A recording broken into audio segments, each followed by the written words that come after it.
Hey Oli, ich glaube, wir sind da. Hey, heute zusammen, willkommen zurück zum ersten Schweizer Fischer-Podcast. Fischverrückt! Ja Mann, auch von meiner Seite ein herzliches Willkommen. Schön, habt ihr wieder eingeschaltet zu eurem Lieblingspodcast. Yes, zum ersten Schweizer Lieblingsfischer-Podcast. So, ja genau.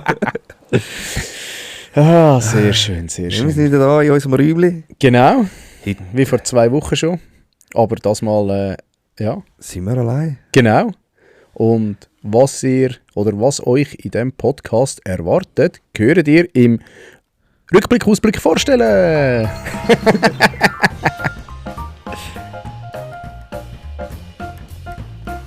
Aber, Oli. Ja. Bevor wir die Episode starten. Ja, mal schauen, ob das so geht mit dem. Ja! Ein Dank dem Spender. Janik. Ja. Das Bier, das wir heute trinken, wird gesponsert vom... Genau. Es ist ein Freiburger vom Janik Bertschi. Ich glaube, Janik Bertschi heisst er. Von Bertschi Boote, wo wir auch schon darüber berichtet haben, über sein Live-Sonar, das er da hat. Und ja, weil wir ihn erwähnt haben und dummerweise gerade beim Markt waren, auf dem Camping, hat er ein Sixpack vom Freiburger Bier angestellt. Freiburger Ja, Biermanufaktur. das französische Wort lese ich jetzt nicht vor. Nein, es ist Biermanufaktur. Aha. Ja, nein, das andere, Le Mets du Roi. Du Roi. Droit. Ja. Aber hey, danke vielmals. Ich finde das ein feines Bier. Ja, nehmen wir gar noch mal einen Schluck.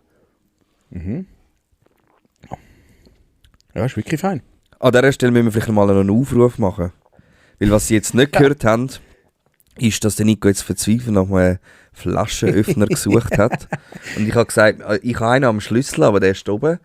Also wenn irgendjemand das Eine als Flair- Führung hat. eine Führung hat oder irgendwie an Fischverrückt wird einen Bieröffner schenken, wir hätten Freude daran. Wir haben ja mal über die Giveaways diskutiert, die Giveaways da, das Stimmt, das Charity-Event diskutiert, oder? Haben wir Wo ein wir bisschen schleifen lassen. eigentlich wieder. hätten wir Flaschenöffner kaufen Ja, oder machen und ja, verkaufen. voll. Ja, ich würde auch einen kaufen für uns alle. Yes.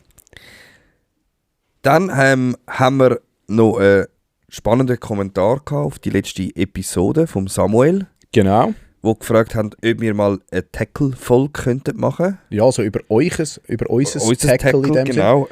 Da würde mich auch noch wundern, Samuel, was hast du darunter vorgestellt? Also speziell irgendwie auf eine Fischart oder allgemein Routenrolle? Also ich weiß nicht, das würde irgendwie 3 Stunden füllen, wenn ich allein erzähle. Ja, also wir haben ja auch schon, wo wir es vom Hecht hatten, Ja, meinte ich, oder wo wir es von den Köder hatten, wir haben mal über Köder diskutiert, ich glaube die Top 3 Hecht, Stimmt. Egli und Forellenköder, meinte ich. könnte sein, ja. Dort haben wir ja mal ein bisschen etwas diskutiert, haben wir über Swimbaits haben wir schon mal diskutiert. Also wir können gerne mal unser eigenes Tackle so ein bisschen vorstellen, so ein bisschen, ich sage jetzt mal die Mainbox, wo wir eigentlich immer dabei haben. Also ich weiss nicht, ob du so eine hast, ich habe auf jeden Fall so eine, wo ich einfach die Köder, Ja. die ich immer fische. Aber ja, hey, schreib doch mal rein. Was du genau gemeint hast, für Ja. mich ist Tackle ein weiter Begriff. Eben, Tackle Absolut, kann ich ja. auch nur auf Routen beziehen. Kann ich aber auch eben, wie du sagst, auf eine Mainbox Ja, beziehen oder auf das gesamte Sortiment, das bei mir im Keller ist. genau. Würde mich noch wundern, ja, je nachdem würde das noch passen. Ja, ich meine, absolut. heute mit dieser Episode, die wir heute werden machen, werden wir sicher auch etwas über Routenrollen erzählen. Ja, Ja, also, ja, ich habe etwas aufgeschrieben. okay, ich nicht, gut. Gut. Aber du kennst dich ja auch aus von dem, was wir Genau. heute erzählen. Genau. Aber hey, hätten wir Bock drauf, schreib doch uns einfach noch, Mhm. was du dir vorgestellt hast. unter Absolut. Tackle. Dann, die letzte Folge ist, glaube ich, gut angekommen. Mega das Gefühl? gut, ja. Also, Sie sind sehr sympathisch, glaube ich, übergekommen, die Ja, 2 Herren, Kevin absolut. und Dario. Dario. Sie haben sich auch noch mega schön bei uns bedankt, dass Ja, sie dürfen voll. da sein. Voll. Auch an euch noch einmal danke vielmals, dass ihr da gewesen sind. Ja, mega cool, ja. Und natürlich euch Community, danke vielmals fürs Hören und für die coolen Kommentare und Nachrichten vor allem, die wir bekommen haben. Hey, und ich freue mich aufs Bootfahren, Dario. Ja, genau. Yes, dann, Oli, was erwartet die Leute in diesem Podcast? Es ist noch nicht lang her. Und zwar haben wir Hechteröffnung gehabt. Weba! Oh, warte. Nein, da. Jawohl. Endlich, der Nico darf wieder sein Zielfisch befischen, offiziell. Ja, absolut. Ich bin Gott froh.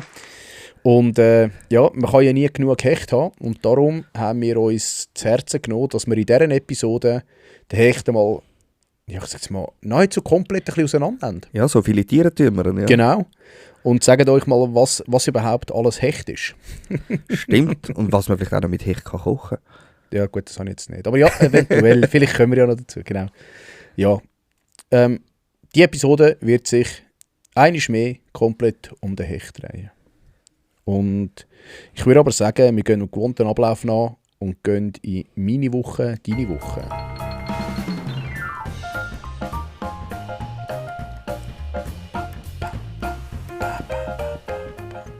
Oh Oli, ich sehe, du bist... fang du an. Oh, ich mache mir gerade noch schnell Notizen, Also sorry. gut. Fang ich an. Ja. Hey, ich bin viel am Fischen am Züsi. Die Hechteröffnung ist grausam ins Wasser gefallen. Ah ja, echt? Mhm. Also du bist draussen am 1. Mai? Ja, ja, selbstverständlich. Ja, aber? Ich war am 30. April schon draussen. Ja. Januar, Februar, März, April. Ja, am 30. April bin ich draussen mit dem Sam. Wir haben nichts gehabt dann. Und dann habe ich ja gerade die Batterie vom E-Motor runtergefahren. Das erste Mal, als ich sie jetzt wirklich leer gefahren habe. Ich war viel draussen. Da habe ich sie eingesteckt über die Nacht. Bin am Freitag habe ich mit dem Kollegen für auf 3 abgemacht. Dem sein Knie aber ein bisschen seich gemacht. Dann hat er gesagt, hey, bei mir wird nichts mit Fischen. Habe ich am Milan geschrieben, am Arbeitskollegen. Und der hat dann gesagt, ja natürlich, ich bin ready. Auf die 9:30 kommen wir raus. Sind wir um 9:30 raus, das Bötchen parat gemacht, Batterien angeschlossen, E-Motor einschalten, tot. Nein. Ich dachte, nein. Was ist jetzt los? Da habe ich zuerst gedacht, irgendwie ein Kabel oder so, weißt du, dass das irgendwie mögen für beim Transport oder was auch immer. Da habe ich die Batterie vom Live-Sonar genommen, die 35 Ampere-Stunde. Für einen E-Motor habe ich in der Regel 100 Ampere-Stunde. Habe dann die Live-Sonar-Batterie angeschlossen, E-Motor eingeschaltet, einwandfrei funktioniert. Ich dachte, nein, jetzt ist die Batterie kaputt. Nein, das kann es ja nicht sein. Da habe ich zuerst mal ein bisschen geflucht. Dann haben wir rumgeschaut, wo findest du auf die schnelle Lithium-Batterie, 100 Ampere-Stunde. Aber du hast gesehen, dass sie geladen ist? Ja, ich habe einfach das Ladegerät angehängt, ich bin davon gelaufen, in der Regel läuft es. Ja. Also das hast nachher nicht noch, also du hast nicht irgendeine App oder so, wo das kannst? Nein, Okay. nein, ich sehe es Ich nur kenne am verschiedene Leute, die Motor. eine App haben, die das können überprüfen. Ja, nein, ich sehe es nur am Motor, wenn ich einschalte eigentlich. Und ja, hat bis jetzt auch immer funktioniert, weißt du. Und dann haben wir rumgeschaut, wo kommen wir auf die schnelle eine Batterie über. Ja, natürlich 1. Mai, oder? Zürich natürlich überall offen, oder? Du kannst überall shoppen. Ja, kannst denken. Ich hätte eine gefunden, ich hätte sie gekauft. Egal was sie kostet. Auch wenn sie 1000 Stutz gekostet hätte, ich hätte sie gekauft. Aber zum Glück habe ich keine gefunden. Und sie ist wirklich zum Glück. Ja. Wir haben dann mit dem E-Motor, mit der Livescope, also mit der Echolot-Batterie gefischt. Wir haben dafür kein Echolot gehabt, haben aber das Tablet mit der Karte drauf gehabt, das haben wir gelangt. Und sind dann ein bisschen die Struktur abgefahren. Wir haben 4 oder 5 Biss gehabt. Aber leider haben wir keinen können verwerten, das ist mega schade. Und haben dann bis etwa um 3 gefischt und dann haben wir abgebrochen, Retour, habe ich das Bötchen in die Garage wieder getan. Dann dachte ich so, jetzt muss ich schauen, was mit dieser Batterie los ist. Es kann es geben, dass wenn sie tiefer entladen ist, also wenn sie ganz durch ist, die Lithium-Batterie, die hat so ein sogenanntes Batteriemanagementsystem drin. Ich weiss nicht, ob dir das etwas sagt. Nein. Du hast dich eigentlich nie gross mit Batterien befasst. musst ja nicht. Nein. Klar, haben wir auch lange nichts gesagt, muss ich auch sagen. Und das Batteriemanagementsystem, das schaltet ab, wenn die Batterie auf einem gewissen Stand ist. Zum Batterie schützen. Oder? Das ist eigentlich wie beim Handy. Ja, sozusagen, genau. Und wenn du das Ladegerät dann anhängst und die Batterie eigentlich, ich sage jetzt in Anführungszeichen, leer ist, das heisst das Batteriemanagementsystem eingeschaltet hat und die Batterie abgestellt hat, dann kann es sein, dass das Ladegerät die Batterie nicht erkennt, weil sie zu wenig Spannung hat. Und wenn das Ladegerät die Batterie nicht erkennt, dann lädt es auch nicht. Ja, Wieso könnte es auch einen kurzen geben, wenn du irgendwo hinkommst oder weiss ich was. Oder? Und da jetzt hast du gedacht, Scheiße, vielleicht ist das kaputt. Und um das können wieder wecken, in dem Sinn, weißt, wenn das blockiert, dann musst du es wie wecken, dann kannst du eine andere Batterie nehmen, am besten eine Lithium oder auch eine LiFePO4-Batterie eigentlich, und kannst parallel schalten für 2-3 Stunden, dass echt der Saft hin und her geht, oder? Und das weckt es dann vielfach auf. Habe ich das gemacht? Das Ladegerät wieder angehängt, nicht funktioniert. Ich war kurz davor gewesen, also ich habe das Handy vorgenommen, geschaut, wo kann ich am Samstag eine neue Batterie posten, weil am Sonntag kann ich wieder raus wählen, am Montag auch. Oder? Ja. Und ich habe irgendwann habe ich es dann mal weggelegt, habe dann gedacht, Scheiße, ich muss jetzt gehen, weil ich habe noch abgemacht am Abend. Habe dann das Batterieladegerät zusammengenommen und dann sehe ich, aha, der Pluspol an diesem Ladegerät ist separat abgesichert. Da habe ich dort die Sicherung aufgemacht, alles schwarz gewesen. Ich dachte, Scheiße, jetzt hat es mir die Sicherung verbrannt. Ja. Dann habe ich die Sicherung gewechselt, die Batterie angehängt, habe ich an der Lampe gesehen, es lädt. Bin am nächsten Tag, am Samstag, bin ich schauen, Batterie voll, E-Motorwerk gelaufen. Zum Glück, Oli, zum Glück hat am 1. Mai alles zu in Zürich. Ich sag's dir. Ich hätte wirklich eine gekauft. Ist mal jemand, der positiv über das redet. Yes. Genau. Ich bin dann am Montag noch einmal gewesen. Am Montag hatte ich nachher rund etwa 3 Hechte gehabt. Einen auf den Slashblade, 2 auf einen Egli-Köder, einen auf Also Biss oder rausgekriegt? Nein, rausgebracht. Ja. Aber nicht gross. Also, Ja. der auf der Slashblade war zwischen 50 und 60 cm, gewesen, bin ich aber auch gezielt im Flächeren reingeholt. Und die anderen 2, einer ist auf der Dart Chick von der Toppis mit dem Pintius in Rot. Mhm. Und einer ist auf dem normalen Tungsten Chick mit dem Skeletonius in Rot. Und auf den, nach dem zweiten Hecht, habe ich dann gedacht, ja komm easy, jetzt kann ich gehen, ist okay, passt für mich, machen wir noch die Strecke fertig, die Drift noch fertig machen. Hey, und prompt hat noch ein Egli eingeschlagen. Nein, geil. Wunderbar. Hecht und Egli, wunderbar. Und das Egli hat kein Leich mehr drin gehabt, also hat sich auch nicht mehr nach Leich angefühlt. Ist mir dann dummerweise aus der Hand gekumpelt, das ist ein bisschen blöd gelaufen, aber ja, habe ich echt Hecht und Egli gehabt, Montag. Ich würde behaupten, dass im Mai, gerade jetzt um diese Zeit, irgendwie viel besser läuft als Hecht. Meinst du? Schon letztes Jahr, und ich würde sagen, dieses Jahr wäre es genau gleich gewesen. Ich habe es nicht ausprobiert, aber ich würde sagen, dass irgendwie schon... Also ich bin gezielt am Ende, bin ich eigentlich gezielt ein bisschen auf Egli gegangen. Ich bin wirklich in die Egli-Spots anfahren und es hat dann einfach wirklich der Dümme Eis gebissen. Die anderen sind alle noch ein bisschen in Schwärmen gestanden und hat noch nicht wirklich Bock gehabt. Also hast du auch nicht gross gesehen, weißt du, wie sie anschwimmen. Ja. Also nicht einmal skeptisch oder so, weißt du. Okay. Darum, vielleicht noch nicht den richtigen Köder gehabt. wer weiß. Ich habe alles Mögliche noch ein bisschen ausprobiert. Also auch deine Farbe habe ich ausprobiert. Ah ja? Ja.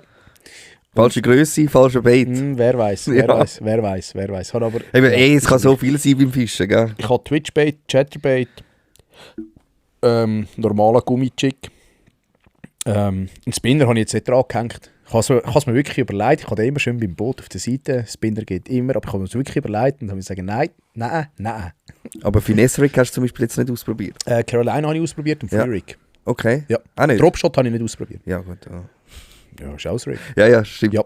Aber nein, ist gar nichts. Nein. Okay, spannend. Ja. Yes. Dann ist noch ein wunderbares Rütli angekommen am Donnerstag, letzten Donnerstag. Und zwar von der Sakuras Dark Player. Also die heisst Dark Player, das ist so eine Custom Edition. Hey, bombastische Route. Die kann man neue Jerk-Route kaufen. Ja. Da habe ich gefunden, komm, ich bestelle die mal. Der Sam hat sich nachher Big Bait gekauft, bis 250 Gramm. Hey, der absolute Wahnsinn im Fall. Also wirklich sehr, sehr schick. Also, boah. Sieht wirklich geil aus. Wo sind wir da im Preis? Preislich bist du brutto bei etwa 190, 200 Stutz. Ja. Also völlig human, finde ich, für das, was sie hergibt. Meine ist jetzt 1,98 lang und hat 9 Ring plus einen Spitzenring, also auch eher mehr Ring als die, ich sage jetzt in Anführungszeichen, günstige Variante. Mhm. Und beim EV-Angriff hast du noch so eine schöne Kreuzwicklung, sieht wunderschön aus. Zierwicklungen wunderbar in Silber. Alles Doppelstegring. Hure geil. Ja. Also wirklich. Und dann habe ich heute noch ein bisschen am Anhänger rumgeschraubt. Ich habe mir eine Rolle bestellt. Hast du schwarz gefärbt? Nein. Ich habe mir Rollen bestellt für Kiel, also Kielrollen. Ich habe jetzt die noch gebracht. Ich hätte gedacht, das ist innerhalb von einer Stunde erledigt. Kannst du denken, es ist brutale Arbeit. Ich musste das ganze Bötchen aufbocken, nachher noch einmal frisch einstellen, das schön auf den Auflagen passt. Yes. Aber jetzt habe ich es dafür. Aber es ist immer bei so Arbeiten, wo du denkst, ja, das mache ich noch schnell, Absolut. Und bis ich nur schon die richtigen Schrauben hatte, nein, katastrophal. Ja, genau. Aber es war gut. That's it. Hey, bei mir ist privat momentan sehr viel los, wo einfach familientechnisch mich ein bisschen einspannt so im Ganzen. Ich kann aber trotzdem ein bisschen können fischen. am Wochenende. Ich bin mit meinem Bruder, das haben wir ja auch schon länger abgemacht, gewesen, noch am Kundi gewesen, weil er hat unbedingt mal ein paar Forellen braucht. Ich kann dir eigentlich noch ein Ding schicken. Das habe ich vergessen, das Video, weil wir am Kundi waren. Und wer ist am Kundi? Der Sandro und der Sidi vom anderen Podcast, vom Feierabend-Talk. Und ich habe ihnen schön einen Sticker hergeklebt. Also liebe Grüße, wenn ihr den noch nicht gesehen habt. Ich habe den Sticker hergeklebt. Du den QR-Code nicht scannen. Ja, ist super gewesen. Wir haben jeden 5 vor allem mit heimgenommen. Muss aber sagen, ich bin sehr stolz auf meinen Bruder. Er ist jetzt zum 3. Mal mitgekommen fischen. Und es ist krass, was ich bei ihm gesehen habe. So, eben, er hat mit Fischen nichts eigentlich am Hut. Aber er beobachtet mega viel und macht dann das nach, wie ich fische. Und das funktioniert dann gerade so, wie er es mir nachmacht. Und das habe ich schon beeindruckend gefunden. Also, bei mir sind schon einige mitgekommen fischen. Da kannst du immer sagen, ja, mach das so, das so. Eben, wie lange lässt du einen Köder stehen oder auch nicht. Und das war schon noch beeindruckend gewesen, dass er das gerade irgendwie so schnell gecheckt hat und nur schnell schaut, wie macht es er. Gut, so mache ich es nach, weißt du, so. Und mit dem Wurmjus haben wir brutal abgerundet, die Forellen. Ja. Kaum ist er unten gewesen, haben es schon gebissen. Ja, also, super gewesen. Eben, für jemanden, der nicht viel am Wasser ist, der das Erlebnis Fischen will haben, der super. Super, ich finde das super. Fingerhof, ja. Ich werde auch mit dem Schwager und der Familie, werden wir auch mal an die Kunde gehen. Sie haben mal angefragt, ob man mit dem Jüngsten dort, er würde so gerne fischen. Und ich gesagt, ja natürlich, können wir machen. Machen wir mal eben so etwas. Da können wir es ja gerade grillieren oder ich glaube eine Feuerstelle dort. Ja, also da Feuerstelle. Ja, perfekt. Ja. Genau. Und dann bin ich am Sonntag noch für 3 Stunden aufs Wasser, also auf den Greifensee. Zusammen mit dem Angelo sind wir draussen gewesen. Eben, ich kann familientechnisch erst später kommen. Das heisst, ich bin erst um 4 Uhr am Wasser gewesen. Und wir sind dann rausgefahren, gerade schnell ums Eck dort in die Bucht rein. Und der Angelo hat gerade einen Fisch gefangen, gerade einen schönen 70er Hecht. Und dann sind wir mega überrascht worden und das habe ich schon lange nicht mehr so erlebt. Ich habe gesagt, ich habe mir schon am Morgen geschaut, weißt, ich checke immer ein bisschen das Wetter und so. Und ich habe gesehen, hey, es kommt mega Sturm oder kommt einfach Wind, viel Wind. Ja. Und ich habe gesagt, hey, Jungs, ihr habt gesehen, es kommt Wind. Alle, nein, es kommt kein Wind. Ich so, gut, wir gehen gleich. Sind wir gleich gegangen und wirklich dort ist innerhalb von 5 Minuten ist da gewesen. Du hast gesehen, wie die Wand kommt von Zürich her. Wir haben keine Chance mehr auf Greifensee-Rudern. Wir haben uns raustreiben lassen ins Naturschutzgebiet. Haben es ausgesessen, ja so, was sind wir, so eine Stunde rausgeguckt. Und nachher war es wieder Ruhe gewesen. Wieder Ententeich. Und dann haben wir noch bis in den Abend rein gefischt. Ich habe dann auch noch meinen Schneider gefangen durch am Greifensee. Ja. Habe gedacht, ja, ich hatte mit vielen Kollegen Kontakt gehabt, die auch 3 Tage durchgeballert haben und vielleicht einen Biss hatten und so ein Schneipeli. Mein Hecht war jetzt auch nicht gross gewesen, so ein 60er ist es gewesen.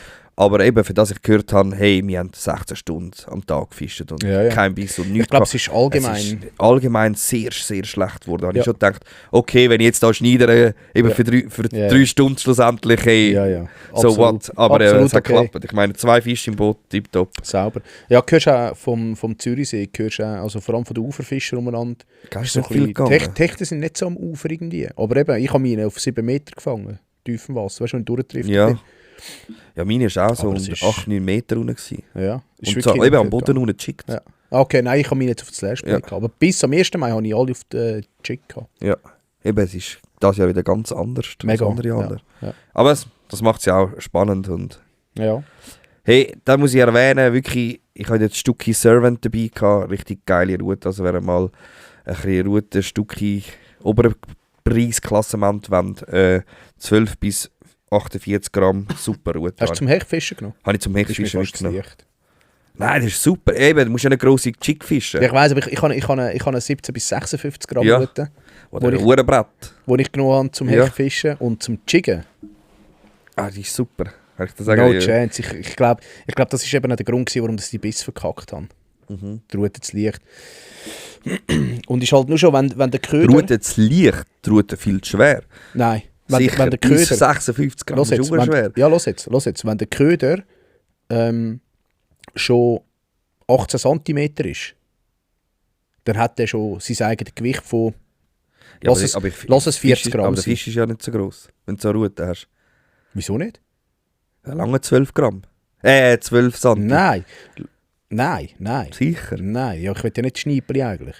Die Schniepeli sind nur so sagt die niemand, Motivationshechte. dass es nur Schniepeli drauf geht, der Hecht ballert sich alles rein. Ich habe eine Challenge mit 1,10, Oli. Ja, das stimmt, logisch. Hey, Eben, dann musst du aber nicht die Route fischen. Darum bin ich am Werfen wie ein Gestörter. ich bin permanent am Rühren. Siehst du nicht meine Oberarme? Ja, mega. Big Bait noch und nöcher. Mal wirklich, mal ohne Witz im Fall. Du musst schauen, auch die Jahre fängst du dann irgendwie so auf einen 10 cm ja, oder bei Meglifisch, so 7 cm oh, oder shit, so. Stell dir vor, nachher mit einem 20er Vorfach oder so. Nein, hör auf. Nein, aber ich habe das Gefühl, also, ja, für mich... Ja, ich habe jetzt eine schwerere Route bis 75 Gramm zum Jiggen. Für auf Hecht. Ja. Einfach, ja. Jedem das seine. Ja. Hey, dann habe ich mich noch ein bisschen mit dem Thema Grill auseinandergesetzt, weil es hat mir jetzt doch ein bisschen angetan. Die Forellen, die wir jetzt dort im Kundi gefangen haben, wieder ein bisschen so zubereiten, wieder mal filetieren. Irgendwie habe ich mir auch gesagt, hey, dieses Jahr möchte ich wieder ein bisschen mehr Fisch verwerten oder auch ein bisschen Sachen ausprobieren. Jetzt sage ich zum Beispiel ein Hecht, was kann man mit einem Hecht machen? Ausser, dass er hure viel Größe hat. Eben viele sagen, das ist nicht gut, aber es gibt sicher auch geile Menüs. Hören wir vielleicht später noch etwas dazu. Ich glaube, du kannst dann auch so, das habe ich schon ein paar Mal gehört, dass du so wie ein Holzbrett kannst nehmen. Ja. Und du kannst so ein Feuer reinstellen, wenn du eine Feuerschale hast oder einen Kohlengrill. Und nachher, sorry, ich bin noch ein bisschen verkältet, dass du dann kannst, nachher an das Brett nageln. Und du kannst ihn wirklich so einseitig fast flambieren oder in der Flamme grillieren. Muss recht geil sein. Ja, voll. Eben darum, ich habe noch eben durch meinen Umzug meinen alten Grill müssen wegtun. Der ist langsam durch gewesen, überall Rost gehabt. Und jetzt neue Grill jetzt. Wie? Und putzen ist ja scheiße. Grillputzen ist immer scheiße. Und darum auch noch ein bisschen beim Thema Grill auseinandergesetzt. Und ich glaube, bei mir gibt es einen Broil King. Ja. Ein richtig geile Grill. Das ist der elektrische Smoker. Es gibt oder ganz nicht? verschiedene. Nein, Ja. ich will aber einen Gasgrill, einfach so. Wie so ein Broil King und nicht irgendwie ein Outdoor-Chef oder ein Weber. Weber ist einfach Weber, ist wie Ja. iPhone. Ja. Ja, zahlst einfach sind. Ja. Broil King, ich weiß auch nicht, das haben wir einfach gerade angetan, von der Marke her, vom Setup, wo sie kannst, wo du auch Zubehör, wo du kannst kaufen, wo jetzt nicht ein halbes Gewehr kostet wie Ja. beim Weber. Outdoor-Chef? Habe ich jetzt nicht angeschaut, Okay. nein. Aber eben so ein bisschen Weber und... Ja. Weil ich schon einen Weber Kugelgrill vorher hatte. Ja. Aber wenn ich schon auch bei den Weber angeschaut habe, die sind halt verdammt teuer. Das sind hure teuer, ja. Ja. Wir haben uns auch müssen entscheiden zwischen Weber und Outdoor-Chef. Ja. Da habe ich den Preis angeschaut und gesagt, nein, Weber nicht. Mhm. Wir haben jetzt einen Autochef. Ziemlich ein cooler, der 500 Stutz kostet. Also an Gas, oder? Gas. Ja. Mega geil, riesen Kübel. Hure geil. Hat sich gelohnt. Als Goma Ja, ich 5,7. fände Kohle schon auch noch geil. Ja, gut, So, wir- aber du musst immer die Zeit einberechnen, dass die Kohle... Und mit Kind ist es halt Ja. manchmal, wenn du schnell am Abend denkst, hey, wenn du schnell ein Würstchen drauf tust, halt im Sommer viel Ja, geiler genau. vom Grill als in der Bratpfanne. Absolut. Dann ist halt Gasgrill einfach schneller Absolut, heiß. definitiv. Das war auch unser Aspekt gewesen. Wir haben dann gesagt, wir haben noch die Feuerschale.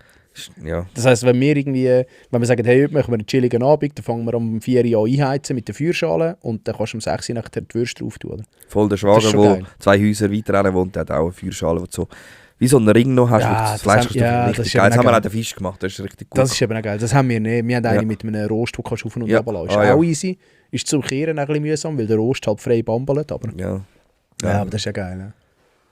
Ja gut, das wäre es Übrigens- eigentlich gewesen. Ja. Am Samstag machen wir das Tomahawk Steak auf der Feuerschale. Also wenn ihr einen Podcast hört, habe ich schon das Tomahawk Steak eigentlich schon wieder verdaut. Ja, eben, Geil, es Mann. ist schon auch noch, ich finde es schon noch so ein Business oder ein eigenes, Das ist schon geil. so das Fleisch machen, zubereiten. Kannst dich auch nicht dumm und dämlich einlesen, wie Ja, du das kannst absolut, machen, ja, oder? da kannst du dich voll Grillieren ist nicht verwirklichen. grillieren, oder? Ja, ein paar Würste machen kann jeder, oder? Ja. Aber so, ja, das ist schon geil. Kannst du dich richtig verwirklichen. Dann würde ich sagen, ohne Zeit zu verlieren, gehen wir auf Infos aus der Szene.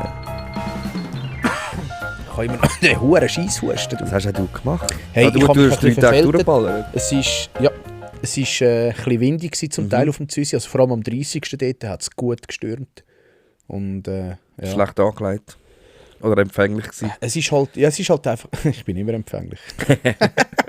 Nein, es ist halt der kommt die Sonne vor, hast warm, ziehst die ab, dann kommt der Wind wieder und dann denkst du, ja nein, soll ich jetzt, dann lässt die Jacke an, dann ist wieder warm, ziehst sie wieder ab und so weiter und so fort. Ja. Mhm. Ich glaube, so gut, ja. Das gleiche wie, lässt du ein UV-Shirt an oder lange echt Sonnencreme, oder?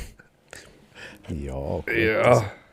Füße haben wir noch verbrannt am 1. Oh, eben Mai. gesehen. Ich bin barfuß aufs Casting gestanden. Das Wieso nicht mit den Söcken? Ja, barfuß ist das Gefühl. Der Sam hat immer gesagt, barfuß Fisch ist etwas vom Geilsten, was es gibt. Habe ich ihm gesagt, komm, hör auf. Hey, und jetzt habe ich es auch mal gemacht. Und Sam, du hast recht gehabt. Es ist wirklich geil. Gut, Infos aus der Szene. hä? Jawohl. Soll ich anfangen oder fangst kannst du an? Kannst du doch auch anfangen. Also, das erste Fangverbot im gesamten Kanton Aargau. Ah ja? Der Kanton Aargau hat beschlossen, dass er das gesamtkantonales erste Fangverbot bis auf Weiteres ausspricht. Halt auch aufgrund von der prekären Lage von dem Fisch, weil es halt nicht mehr viele Exemplare gibt. Ich finde es absolut super, ehrlich gesagt. Auch wenn es halt wieder ein Verbot mehr ist es halt so. Aber ja, es ist nötig, habe ich das Gefühl. Ja. Und was sagen sie? Also haben sie einfach gesagt, einfach nur für das Jahr oder haben sie eine Prognose gestellt? Bis auf Weiteres. Bis auf Weiteres, ja. Ja. Dann hat ich war beim Kili noch gewesen, am 30. Mhm. Ja. Und dann hat er mir dort gesagt, also ich weiss nicht, die es gemerkt haben, die ihm folgen, die sehen, der Insta-Auftritt ist ziemlich am Ich würde sagen, die sind richtig am Gas gegeben mit den Videos und so. Richtig absolut. Cool. Und geht unbedingt mal in den Laden vorbei. Er hat auch umgestellt und er hat ganz, ganz geiles neues Zeug auch. Vor allem, er hat jetzt extrem viel Westin-Gummis. Gerade die Bull-Tees und Bull-Tees Curly. Absolut geile Baits. Da habe ich mir gerade ein paar gekauft. Ich habe gerade wieder ein bisschen Geld liegen lassen, Kili. Aber er gibt Gas und er hat die Öffnungszeiten angepasst, so dass er echt Dienstag, Montag hat er wie bis anhin zu, Dienstag vom 10 bis um halb 7 durchgehend offen. Am Mittwoch hat er am Abend vom 5 bis um 7. Am Donnerstag hat er wieder vom 10 bis um halb 7, sowie auch am Freitag den ganzen Tag durchgehend offen und am Samstag vom 9 bis um 12. Also auch dort, es geht wieder etwas, er ist wieder angekommen. Ich glaube, ihm geht es entsprechend wieder gut und er weiss, er muss Gas geben und ich glaube, er gibt auch Gas. Also, sie wollen auch mit YouTube starten. Sie haben da ziemliche Pläne, was da verfolgen, finde ich mega cool. Ich habe glaube auch 2 neue Mitarbeiter eingestellt, genau. Ich weiss, ja. Und nein, ist super. Also, können sie Gas geben und ich glaube, die 2 Mitarbeiter können sich auch recht verwirklichen dort. Also, Kili gibt ihnen auch die Freiheiten und ich finde, sie machen es mega cool. Für mich, die Videos, die ich gesehen habe, irgendwie komisch, aber fast ein bisschen karpfenlastig. Aber ja, das stimmt, ja. Er hat auch ein riesen Karpfensortiment, darf man auch sagen.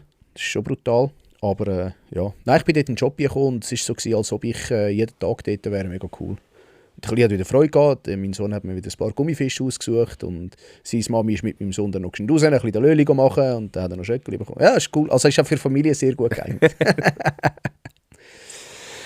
Perfekt. Dann habe ich noch 2 Infos bekommen, dass der Tim Tackle, der ist nicht mehr länger im Team Bullseye.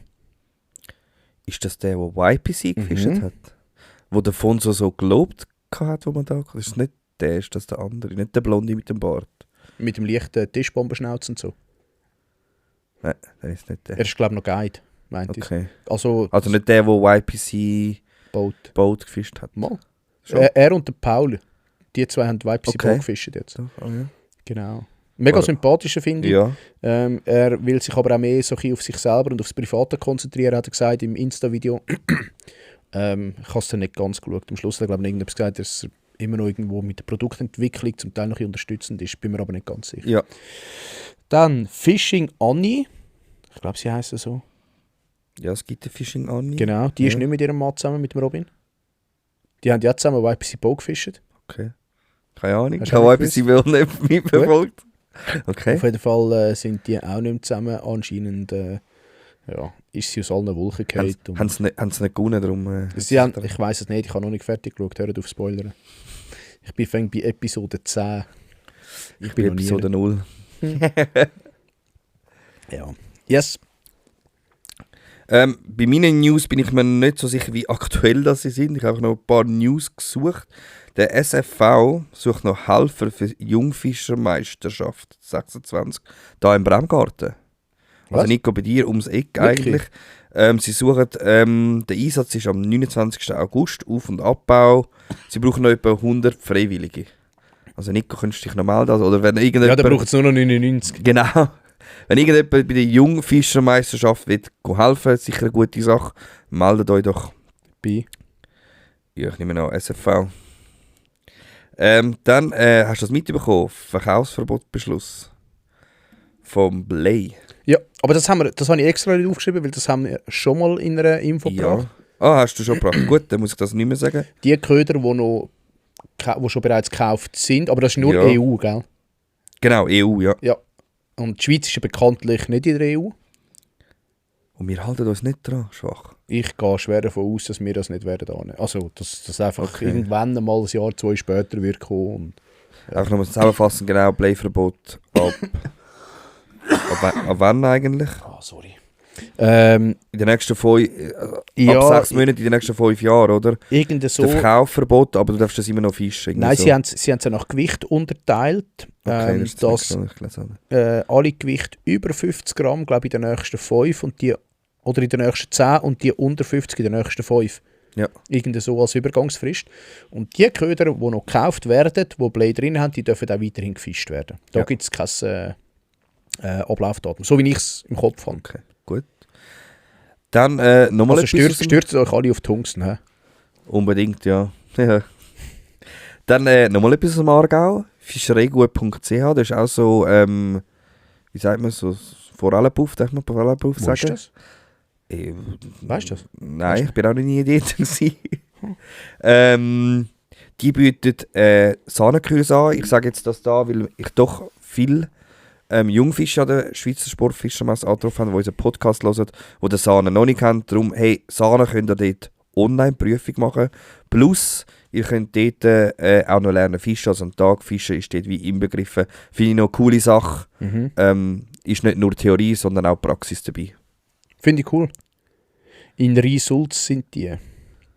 Ja, das ist irgendwo Das ist im weit Aargau. weiter hin. Ist es im Aargau? Ja, oder?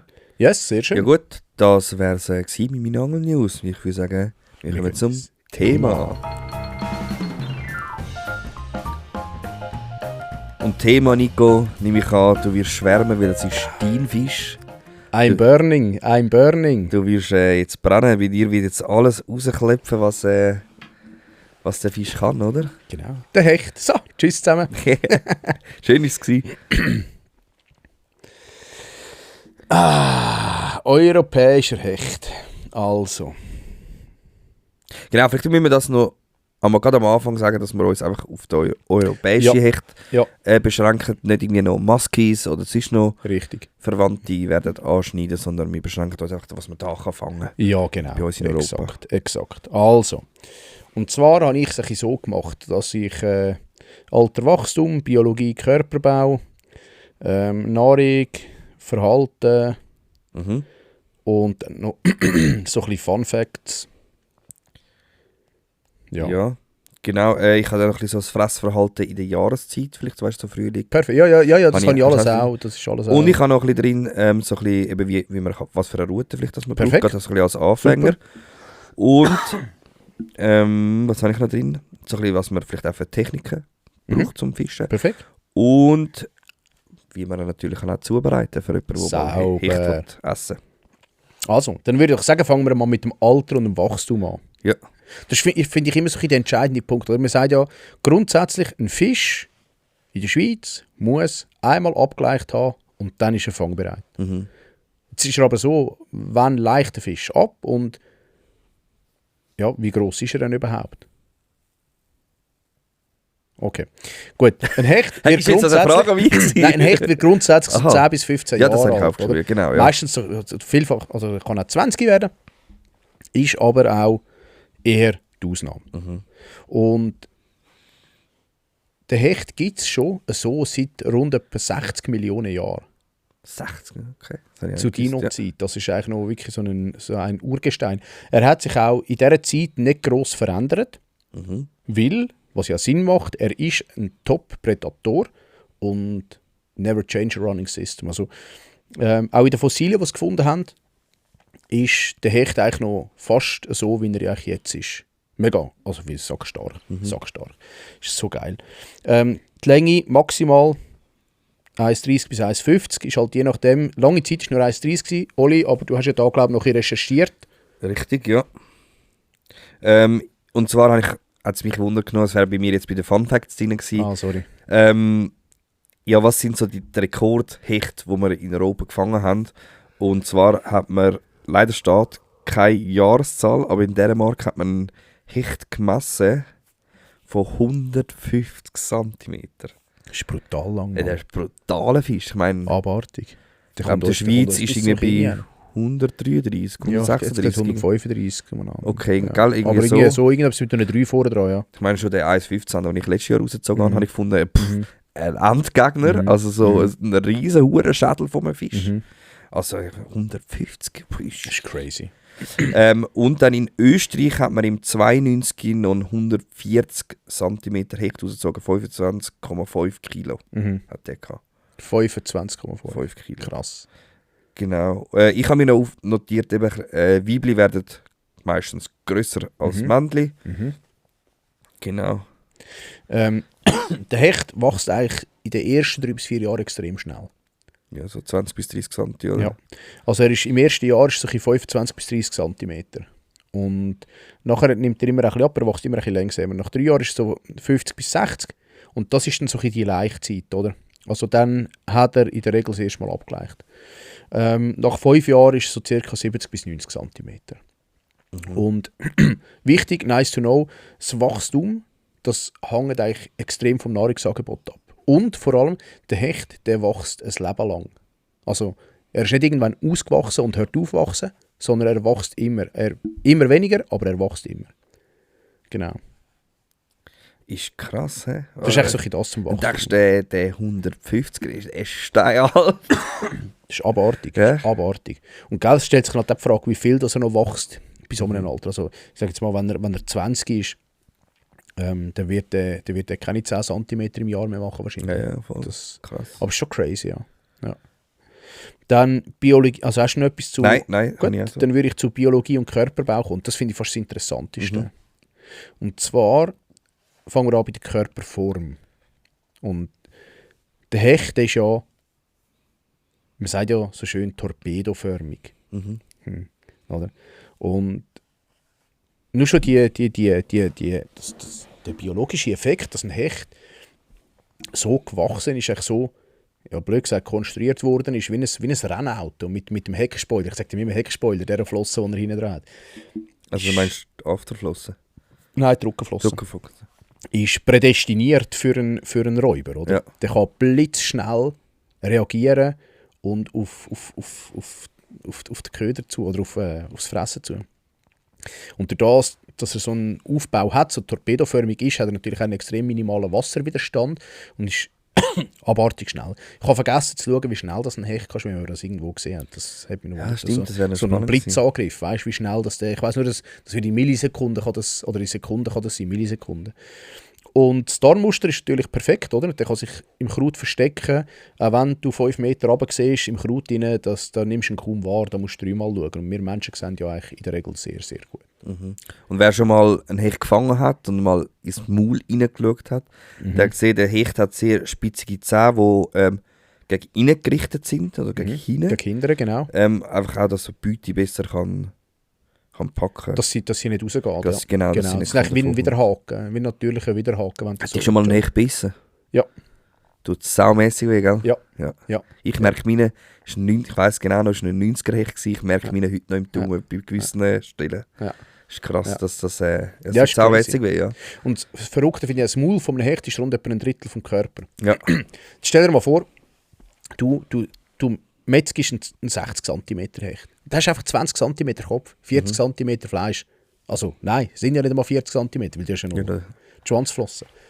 Eigentlich verrückt. Für 30 cm, ja, metzgst ein 60 cm Lebewesen, das ja doch schon ein paar Jahre auf dem Buckel hat. Und Dann hast du vorhin schon angesprochen, eben, dass er gut tarnt ist.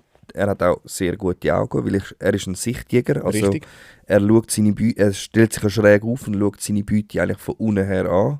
Und vor allem, er kann räumlich sehen. Ja. Das ist wichtig, ist sehr wichtig zu wissen.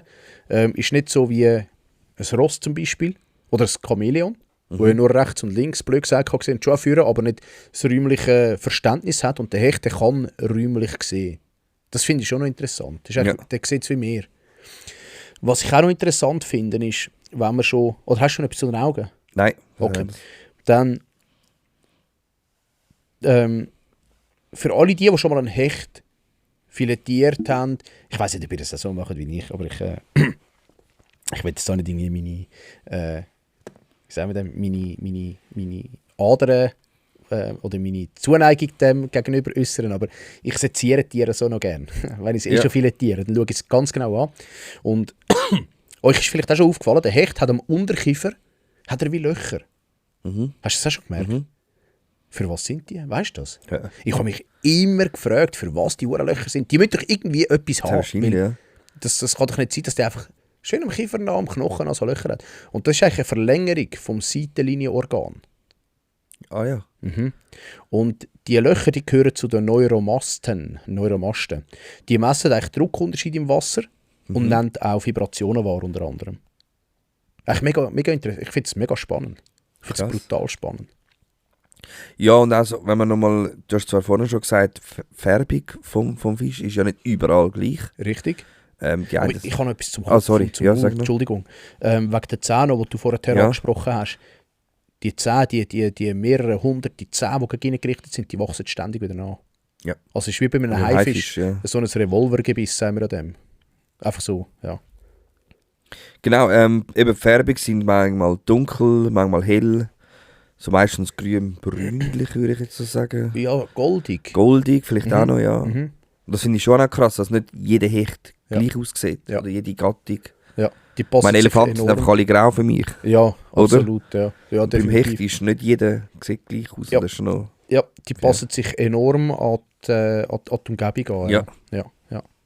Was auch noch wichtig ist, oder nice to know ist, wenn wir beim Skelett und der Muskulatur sind, der Hecht hat extrem viel weisse Muskulatur.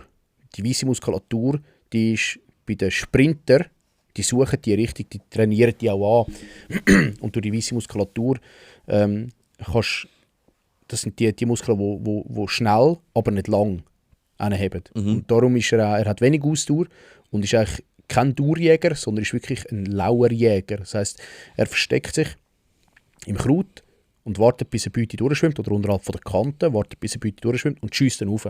Und darum ist es auch so, dass der Hecht in der Regel einen Versuch macht und nachher lässt er eigentlich den Köder sein, wenn er ihn nicht verwünscht.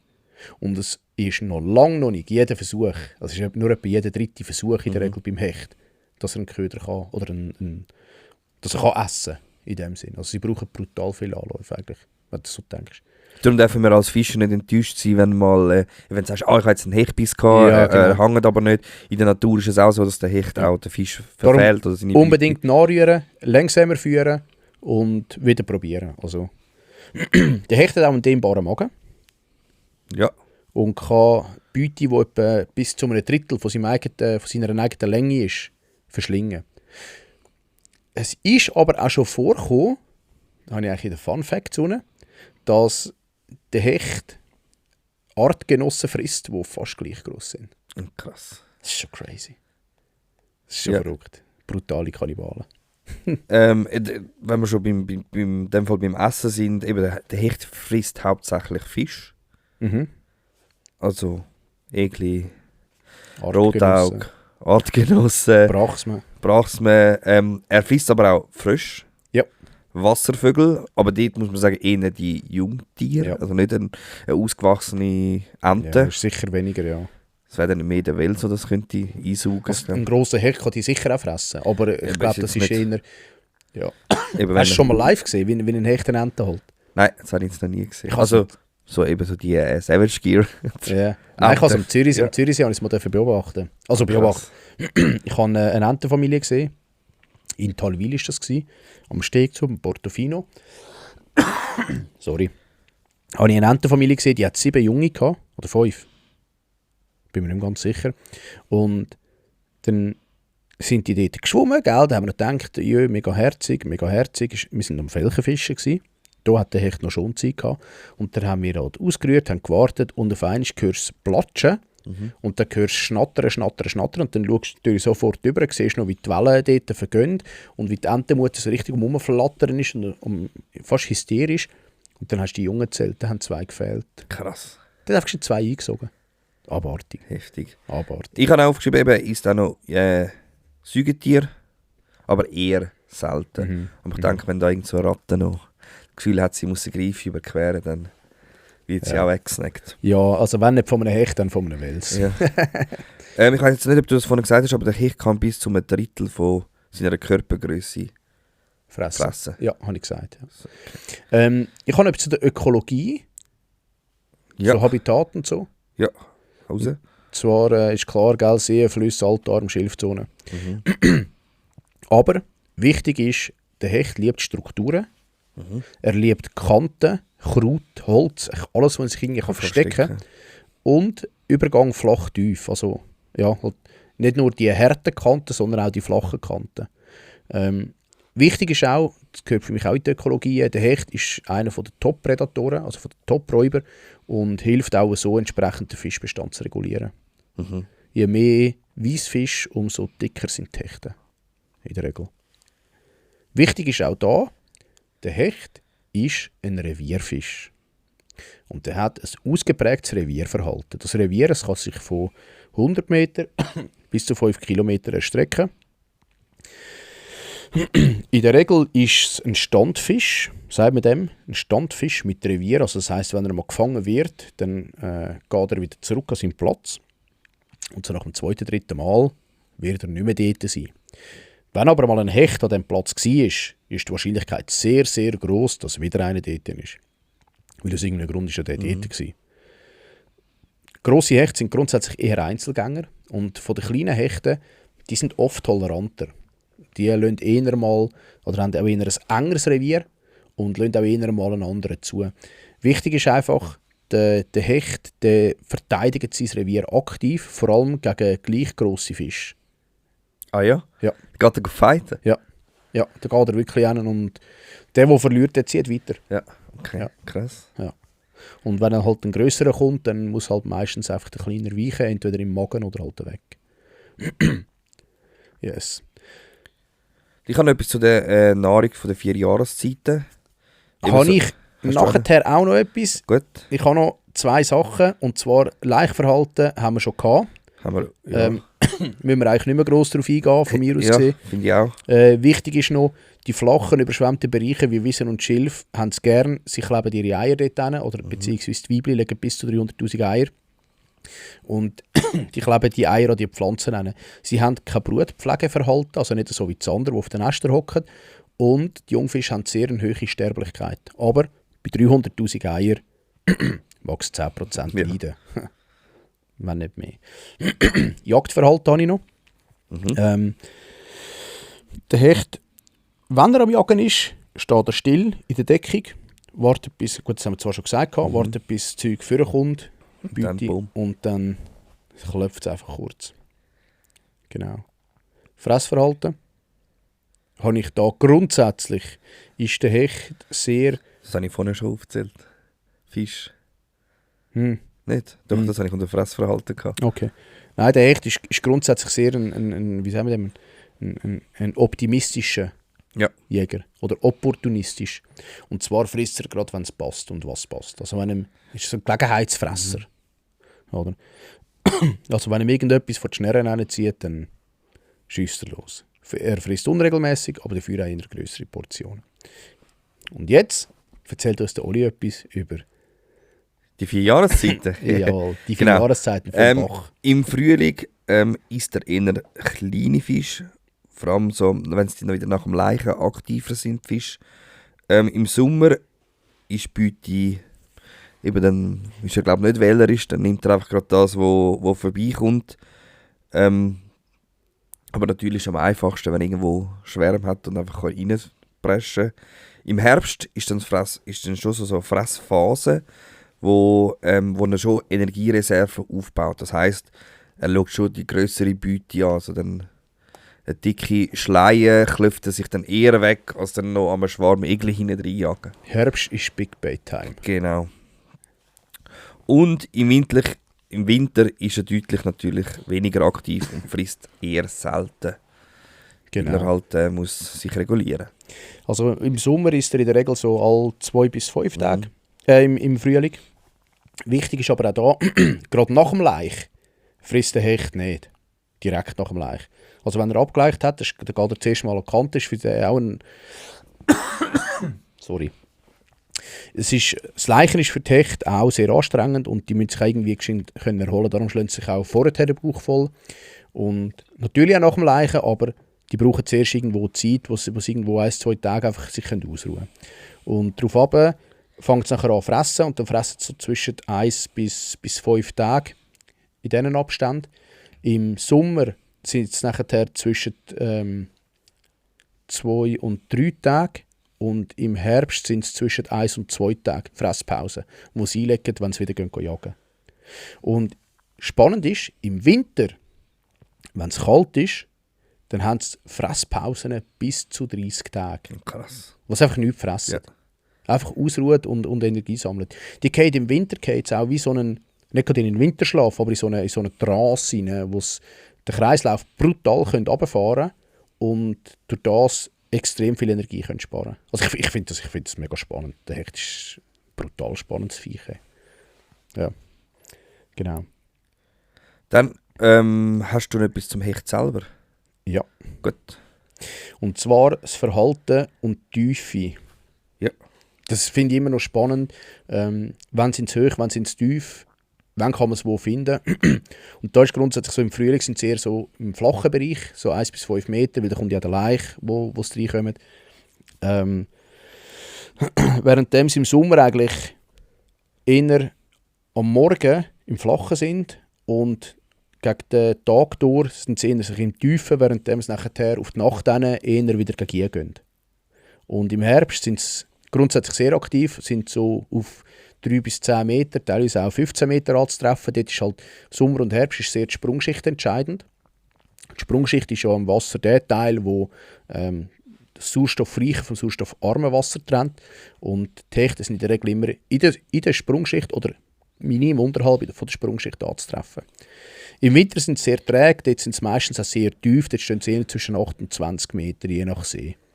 Und dann ist natürlich auch entsprechend im Winter eine langsame Köderführung. Im Herbst ist eigentlich die beste Fangzeit, also da kann man wirklich aktiv, gezielt und zügig fischen. Im Sommer kommt es halt immer darauf an, wann ich fischen gehe. Wenn ich dort am Mittag bei der prallen Sonne fischen ist es vielleicht weniger erfolgsversprechend als am Morgen oder am Abend, wo ich eher ein bisschen aktiver gehen kann, wenn es am Jagen sind. So wie auch im Frühling ist halt sehr das Warmwasser entscheidend. Also wenn es im See irgendeine Stelle gibt, wo sich schneller erwärmt, sind dort die Hechte grundsätzlich eher zu fangen.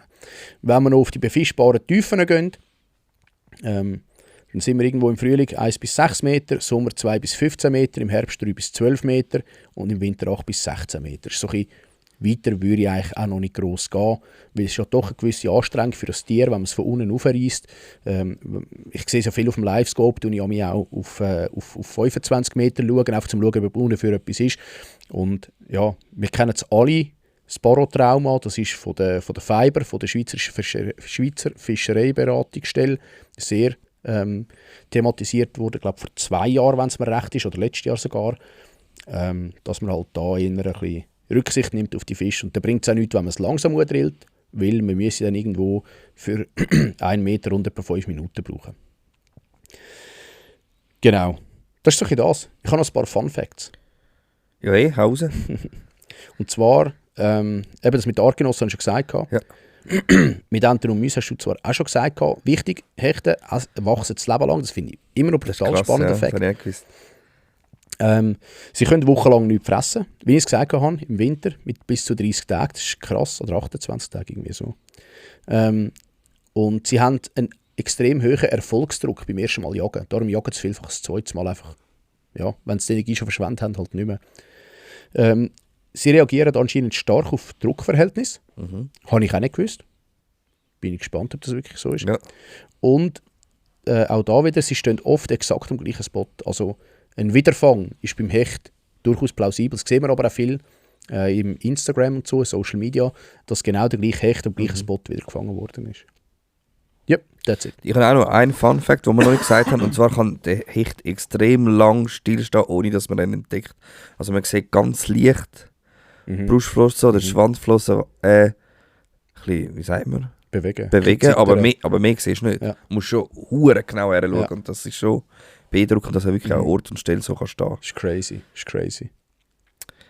Dann haben wir jetzt viel über den Hecht gehört und jetzt wisst ihr auch einiges über den Hecht, wie er frisst, was er frisst, wann er frisst, auf welcher Tiefe das er ist. Jetzt geht es in die Umsetzung. Und zwar einfach so, klar, klassisch Spinnenroute würde ich da sagen, so 2,5 bis 2,7. Ja. Von der Länge her, jetzt gerade für Anfänger 40 bis 80 Gramm, machst du sicher nichts falsch Wurfgewicht. Absolut. Also tendenziell eher schwerere Routen. Genau. Nicht gerade Big Bait muss es sein, aber tendenziell eher schwerere. Und zwar nicht mal darum, um einen schweren Köder zu rühren, sondern beim Hecht ist es brutal wichtig, wegen der Platte, die er in seinem ich sage jetzt Maul, Schnabelmaul hat, um die können mit dem Haken eigentlich durchhaken. Und da braucht er eine Route, die extrem straff ist, wo er gut den Anschlag setzen könnte, so dass auch der Haken eigentlich durch das Maul durchgeht. Und dann einfach so zu der Rolle, eben Stationärrolle, klassisch, ihr kennt es, würde ich jetzt so 2,5 bis 4'000er Rollengröße empfehlen. Eben, es kommt halt darauf an, was für eine Route ihr euch entscheidet. Ja. Schnur, geflochtene Schnur bin ich Fan. Einfach weil man eine bessere Bisserkennung hat. Von Vorfach, da streiten man sich darüber. Ich bin ein Fan von Fluo. Ich nehme eher ein dickes Fluo, vielleicht ist es Stahl oder Titan. Vielleicht noch zu der Ausführung von der Schnur.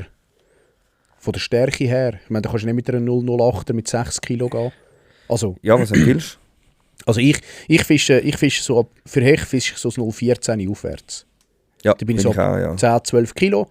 Auf der Twitch-Route, die brauche ich aber auch noch viel für Regli. Dort habe ich auch 0,14, weil immer mit einem Hecht musst rechnen. Und sonst bei der Big Bait habe ich 0,24. Die hat, glaube ich, 19 oder 20 Kilo. Und ein 0,18. Das sind so die zwei Hauptschnüre, die ich eigentlich auf der Hechtroute habe. Gut. Und vielleicht noch bei der Rolle bei der Baitcaster. Ja, das komme ich noch. Ich habe jetzt einfach mal so Spinnerroute klassisch. Einfach noch schnell, um das abschließen, einfach so ein bisschen Zubehör, das man vielleicht auch noch braucht. Ist Kescher, Lösezange, vielleicht ein Händchen und sicher ein Scale, um den Fisch zu messen, weil es gibt Greifensee ein Fangmindestmaß, zum Beispiel. Was nutzt du für ein Fluo als Vorfach?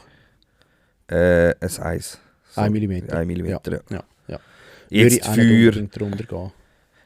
Ja, zum Jiggen habe ich auch ein 70er. Ja, ich habe ein 08er.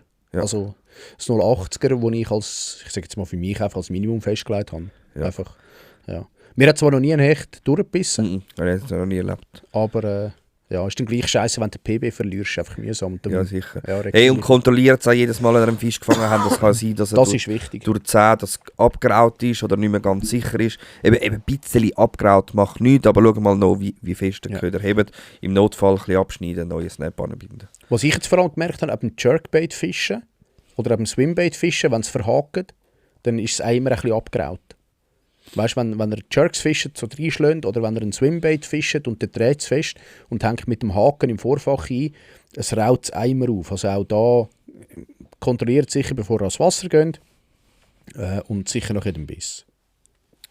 Dann kommen wir zu dem, was du gesagt hast. Baitcaster für die ein bisschen Freaks sind. Jetzt vielleicht nicht gerade ein Einsteiger, oder doch Einsteiger können eigentlich auch mit Baitcaster starten. Ich bin auch mit Baitcaster starten. Es ist möglich. Aber eben dort vielleicht eine Route von 2 Meter bis 2,4 Meter Länge. So ein Wurfgewicht vielleicht 40 bis 100 Gramm etwa. Auch weil du halt einfach präziser und ein bisschen grössere Köder kannst werfen mit dem Baitcaster. Ich würde dort das Low Profile am Anfänger empfehlen. Du bist zwar Fan von der High, oder? So. Ich habe das Gefühl, mit der High Profile hast du weniger Backlashs mit den schweren Köder. Du kannst sie ein bisschen besser einstellen. Aber es kann nicht täuschen. Es gibt natürlich dort für die ein bisschen mehr Geld, wenn die ein SDC-System von Shimano, das ich ein bisschen unterstützen. Nico ist mega Fan vom Dog. Ja, absolut. Ich liebe es, wenn es so gibt. Ich finde es total geil. Ich habe immer das Gefühl, ich müsste ein Ölsteizchen vornehmen und ein bisschen Öl drauf tröpfeln. Dann von der Übersetzung her 631er, 721er, so irgendwo in dem. Und von der Rollengröße her würde irgendwo aber ein 201er aufwärts. Ja. Je nach Modell. Überprüfen Bremskraft. Bremskraft ist wichtig. Ja. Dass er dort nicht unter 5 Kilo geht. Ja. Dort auch empfehle ich geflochtene Schuhe. Eben haben wir vorhin gesagt, so 10 bis 15 Kilo muss sie heben. Genau. Das hast jetzt du gesagt, gell, wegen der Bremse einstellen, gut? Ja. Also ja, einstellen. Tun sie vor allem ganz zumachen am Anfang und machen sie im Drill auf. Ja. Das ist wichtig. Aber die Kraft von der Bremse sollte etwa 5 Kilo plus sein. Also es sollte 5 Kilo nicht unterschreiten, lieber 6 Kilo. Wenn sich jetzt gerade da raus jemand am überlegen ist, sollen von der Station umsteigen auf Baitcaster, machen es unbedingt gerade bei der Hechtroute, Ja. weil grössere Köder und schwere Köder sind einfacher zu werfen als jetzt so ein Egli. Sind weniger Köder, Motivationskiller, ja, weil es weniger Backlash gibt. Genau. Genau, das wäre es noch gewesen. Hast du noch irgendetwas zu der Technik hinzuzufügen? Hey, zu der Technik selber, ich fische sehr gern mit Jig auf Hecht. Also klassisch Jigkopf. Klassisch Jiggen. Ja. Was ich auch gerne mache, seit letztes Jahr vor allem, ist mit so Spintail-Köder, also gerade ein Slashblade zum Beispiel. Ja. Habe ich sehr gute Erfahrungen gemacht, ist aber sehr gewässerspezifisch. Also im Zürichsee habe ich einen gefangen, am Vierwaldstättersee habe ich einen Siechvoll gefangen. Ist mega, finde ich, mega gewässerspezifisch. Oder uns haben noch gar keinen gefangen auf das Slashblade. Was ich auch ganz geil finde, sind Müsli. Habe ich auch ganz gute Erfahrungen gemacht. Und natürlich Swimbaits ist auch ganz geil. Mhm. Ja, ich glaube, der Hecht ist etwa der Fisch, wo ja, ich glaube, am einfachsten oder am variabelsten zu befischen ist. Ja, vergiss den Egli nicht. Den Egli finde ich auch. Ja, beim Egli finde ich, das Egli muss einfach Bock haben auf etwas, je nachdem, wie du es führst und je nachdem, wie das Gewässer Ja. ist. Also, ich glaube, also im Zürichsee habe ich habe auf Jerk gefangen, ich habe auf Gummi gefangen, ich habe auf Müsli gefangen, ich habe auf Twitchbait gefangen, ich habe echt auf so ein bisschen alles irgendwie gefangen. Ich finde, den Hecht finde ich, du kannst sehr viel variieren und er zeigt relativ schnell, ob es ihm passt oder nicht. Ja. Ich muss auch sagen, ich habe es Jiggen lang verabscheut auf Hecht. Ich war mehr der Big Bait Liar oder eben der Swimbait Fischer. Aber ich muss mittlerweile sagen, eben, wenn du einfach den ganzen Tag nichts gefangen hast und du denkst, hey, jetzt muss ich auch noch einen Hecht fangen, dann Jiggen funktioniert meistens sehr gut irgendwie auf Hecht. Habe ich lange wirklich gesagt, hey, mache ich nicht. Und der Hecht ist ja sehr einfach zum Befehlen. Also einfach, du kannst einfach den Köder rausrühren und einleiern. Ja. Und irgendwann toucht es. Ja. Also weißt du, das kannst du beim Egli jetzt weniger. Beim Egli, wenn du ein Crankbait okay, aber Doch, ich muss auch nicht immer. Also, doch, du kannst auch einfach einleiern. Das ja, aber dann fängst du vorher einen Hecht. Nein. Ja, wenn einer rumsteht, klar ist der Hecht schneller, weil er einfach ein Torpedo ist. Aber du kannst auch einen Köder einleiern beim Egli. Ja, aber ich habe das Gefühl, der Hecht beißt eher auf geleierte Köder. Im Egli bist du eher mit Rigs unterwegs und so ein bisschen... Ja, so weißt du, vielleicht das, ja. Das meine ich, oder? So, und beim Hecht, du hängst ein Swimbait hin, du hängst das Müsli hin, du hängst irgendetwas hin, du einleiern und irgendwann toucht es. Ja. Das meine ich eigentlich mehr. Einfach noch ein kleiner Tipp, wenn ihr jiggt, absinken auf den Grund, anjiggen, wieder absinken lassen. Das funktioniert meistens sehr gut. Jetzt beim Einleiern eben vielleicht auch mal eine Pause einbauen. Gerade beim Swimbait oder beim Jerkbait, dass er einfach mal so stehen bleibt. Dann meistens klopft der Hecht auch drauf. Ja. Durchkurbeln funktioniert an Tag auch super gut. Einfach Vollgas. Also nicht Vollgas, aber schon auch mit Tempo. Ja. Ja, das wäre das so ein bisschen zu der Technik. Legumsköder hast jetzt du gerade ein bisschen aufgezählt. Ich finde auch so ein bisschen Gummifisch, Swimbaits, grosse Gummifisch. Wie sagen wir, Twister finde ich mittlerweile auch sehr geil. Okay. Oder Twister sind ja lang. Twister, ja. Am Anfang voll im Kurs gewesen, irgendwann voll abgeflaut und ich habe das Gefühl, jetzt fischen es wenig aber sie fangen. Ja. Ja, jetzt, ich bin jetzt ein grosser Fan von Wobbler auf Hecht zum Beispiel. Das ist für mich wie ein Forellenköder. Aber eben, ich habe auch Kollegen, die fangen sehr gut auf Wobbler, aber ich habe selten einen Wobbler in meiner Kiste. Vielleicht noch einen Jigspinner eher. Ja, absolut. Der wird viel unterschätzt für den Hecht, ja. Ich finde auch, ja. Absolut. Ja. Ich habe recht gut im Herbst auf Twitchbaits gefangen. Ja. So ein bisschen bekannte nie twitcht. Solche, die so ein bisschen auf 2 Meter laufen und wirklich geil kannst. Und dann gross, oder? 16 cm. 16, ja. Ja. Du kannst es wirklich ein bisschen zügig führen und ja, dann hauen sie. Genau, dann habe ich einfach noch so 3 wichtige Tipps. Unterschätzt das Ufer nicht. Ufer können vielfach stehen. Irgendwo in einem Baum, gerade irgendwo an einer Kante, hinter einem Stein. Irgendwo im Kraut. dann schaut unbedingt auf die scheiß Zähne. Ich habe es auch unterschätzt. Mhm. Und der Hecht falsch, vor allem falsch gehebt beim Kiemengriff. Ja. Zack, Finger drin gehabt, Ja. also der Daumen. Und es tut verdammt weh. Und dann, lang. Hey, und lang. Eben, ich meine, es tut jetzt noch weh und das Ja. ist schon 3 Jahre her. Ja. Und Handgeduld. Ja. Wie immer beim Fischen. Ausdauer, ja. Handgeduld. Absolut. Wäre natürlich, wir gehen ja go fischen zum Fisch mit Heine, oder? Für Jetzt bin ich Pfannenfischer. gespannt, Oli. Jetzt bin ich gespannt. Ich kann jetzt muss ich ehrlich sagen, ich habe den Fisch, den Hecht, auch schon ein paar Mal mit heimgenommen. Ich habe es einfach klassisch in der Bratpfanne mit Butter gemacht. Ganz Nein, schon filetiert. filetiert. Also du hast ja das Rückenfilet, Schwanzflossen und Hast du dann- stylt, hä? Ja, Ja. also ich tue den einfach wegen diesen Wegen der Y-Geräte. Y-Geräten, die dort sind. Muss ich jetzt sagen, ist jetzt nicht so das Highlight gewesen, wenn du Fisch essen willst. Was ich sicher das Jahr ausprobieren sind Hechtburger. Also so geil marinieren dann im Burger rein. Kann ich mir vorstellen, dass das sehr gut kommt. Also, dass du ihn filetierst und dann so im Burger und dann, rein tust. Nein, und dann tust du ihn marinieren Ja. und dann so im Burger rein. Ja, aber nicht durch einen Fleischwolf durch. Ja, das wäre eben auch geil, aber ich habe keinen Fleischwolf. Das wäre natürlich ganz geil. Natürlich, Ja. wenn man einen Fleischwolf hat, Mhm. dann so. Das wäre natürlich noch geil. Dann hättest du so ein bisschen die Smash. Die klassischen Pet, also Genau. klassische Burger. Gibt's eine andere Variante, um das herzukriegen, nicht, oder? Du hast den Sack und hast mit dem Hammer drauf. Ja, das stimmt. ja. Nein, da kannst du schneiden. Eben, aus dem Mit Schneiden. einem Wiegemesser oder Ja, so. voll. Weißt? Keine Also- Ahnung. Das kann ich mir noch vorstellen, dass das... habe ich ja schon ein paar Videos darüber gesehen. Dann habe ich ja schon beim Brosef gesehen, ich glaube, es war ein Hecht gewesen, und er dann so aufs Blech tut, nachher mit mega viel Salz. Mhm. Über In der Salzkruste. in den Salzkruste und Ja. dann im Backofen rein. Ja. Das kann ich mir auch vorstellen, dass das geschmacklich Ja. sehr geil ist. Ja. Das sind sicher so die zwei Sachen, wo ich würde sagen, Es gibt auch noch viele, die so Hechtsteaks machen. ja, So U-Steaks. ja, Hast halt Geräte wieder drin. ja, richtig, ja. Das ist Eben, schon- dann hast du in der Familie Leute, die sagen, ja, keine Geräte drin, wo ich immer sage, Entschuldigung, ich bin kein Kochstar, Michelin-Koch mit einem Sternchen. Ja. Irgendwo ein bisschen Geräte wirst du vielleicht einmal müssen ausspucken. Ja, das wäre noch zum Kochen gewesen. Sehr schön. Ich würde sagen, das wäre es gewesen. Das wäre es mit dem Thema, oder? mit dem Thema Hecht. Für alle die, ich habe da noch etwas, für alle die, wo das interessiert mit dem Hecht und gerne noch mehr wissen wollen. Ich habe heute, danke Marc, an dieser Stelle, Marc Schlecht, ich habe ein Video bekommen von ihm.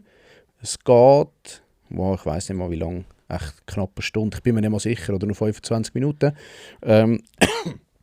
wo alles über den Hecht gesagt wird. Mega spannend, wie alt cool. das er ist. Ich gehe sicher noch in die Shownotes rein, Ja, hoffe ich. also von ihm oder von... Nein, ist von irgendeinem anderen, keine Ja. Ahnung. Aber er hat es mir heute geschickt und gesagt, hey, mega spannend, musst unbedingt mal schauen. Dann habe ich gesagt, ja, schaue sehr gerne. Wir haben es heute gerade davon. Cool. Yes? Gut, dann würde ich sagen, gehen wir ins letzte Thema. Challenge.